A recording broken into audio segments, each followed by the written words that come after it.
Біздер осы өрлеу біліктілікті арттыру институтына 21 ақпаннан 4 наурыз күнімен аяқтап жатырмыз.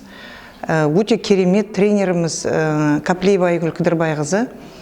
Біздер бұл осы биология пәнінің құзыреттілік кәсіби арттыруында алған білімдеріміз өте керемет.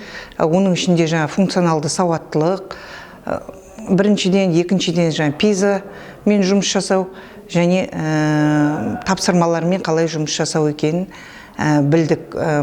Әрине, білімімізді арттыру осы пандемия кезінде онлайн болды курстар. Қазір енді осы біздер бірінші болып офлайнға келіп жатырмыз. Өте қуаныштымыз. Алдағы уақытта шығармашылық табыс тілейміз ұжымға. Істеріне сәттілік.